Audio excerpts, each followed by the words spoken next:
Video को like और share जरूर करें और हमारे चैनल को सब्सक्राइब करना न भूलें। यहाँ हर दिन आपको मिलेंगी ऐसी ही डरावनी और रोमांचक कहानियां जो आपको सस्पेंस और रहस्य से भरी दुनिया में ले जाएं। सब्सक्राइब करने के लिए नीचे दिख रहे लाल बटन को दबाएं। रात के करीब 2 बजे थे। काले बादल आसमान पर ऐसे मंडरा रहे थे जैसे कोई गहरी साजिश रच रहे हों। समीर अपनी जीप चला रहा था और बगल में उसका दोस्त आदित्य बैठा था। दोनों ने तय किया था कि इस बार गांव के बाहर जंगल के उस हिस्से को एक्सप्लोर करेंगे जहां लोग जाने से डरते थे। गांव में कई अफवाहें थीं।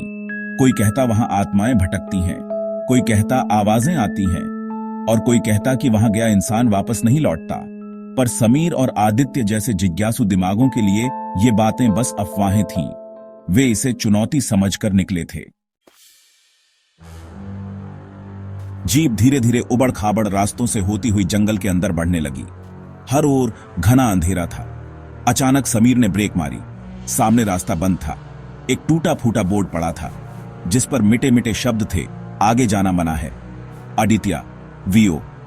अबे यही तो असली मजा है, आदित्य ने हंसते हुए कहा और दोनों जीप से उतर गए। टॉर्च हाथ में लिए वे आगे बढ़े। कुछ मीटर चलने के बाद पेड़ों का घनत्व और बढ़ने लगा। टॉर्च की रोशनी भी जैसे निगली जा रही थी।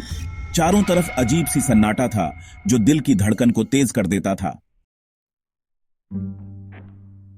चलते चलते उन्हें एक पुराना टूटा हुआ हवेली जैसा ढांचा दिखा। दरवाजा आधा टूटा हुआ था और खिड़कियां झूल रही थीं। हवेली के अंदर एक अलग ही माहौल था। बासी गंध, फर्श पर बिखरे पुराने कागज और दीवारों पर अजीब निशान।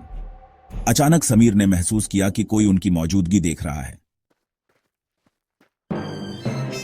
वे आगे बढ़ते गए। तभी उन्हें एक कमरा दिखा जिसका दरवाजा थोड़ा सा खुला था। अंदर झांकने पर वहां एक पुराना आईना रखा हुआ दिखा, लेकिन आईने में जो दिख रहा था वो हैरान कर देने वाला था। कमरे में कोई और भी था। समीर, देखा तूने? हाँ, ये क्या था? दोनों ने एक दूसरे को देखा और तुरंत वहां से निकलने का फैसला किया। जैसे ही वे मुड़े, अचानक दरवाजा अपने आप बंद हो गया। जोरदार आवाज के साथ पूरी हवेली जैसे कांप गई। टॉर्च की रोशनी डगमगाने लगी। तभी उन्हें फिर से वही परछाई दिखाई दी, पर इस बार और पास। समीर ने हिम्मत जुटाकर दरवाजा खोलने की कोशिश की, लेकिन दरवाजा जैसे किसी ने बाहर से पकड़ रखा हो। आदित्य खिड़की की ओर भागा, पर वह भी जाम थी। घबराहट के मारे उनका दम घुटने लगा था। तभी आईने से एक फुसफुसाहट सुनाई दी। तुम आ ही गए, समीर, कुछ करो। तभी आईने से एक फुसफुसाहट सुनाई दी। तुम आ ही गए, आदित्य, वॉइस ओवर। समीर, कुछ करो। समीर ने जेब से छोटा सा चाकू निकाला जो वह हमेशा साथ रखता था। उसने खिड़की के किनारे लगे लकड़ी के हिस्से को काटने की कोशिश की ताकि भाग सके। तभी अचानक आईना फूट गया और वह आकृति सीधी उनकी ओर बढ़ने लगी।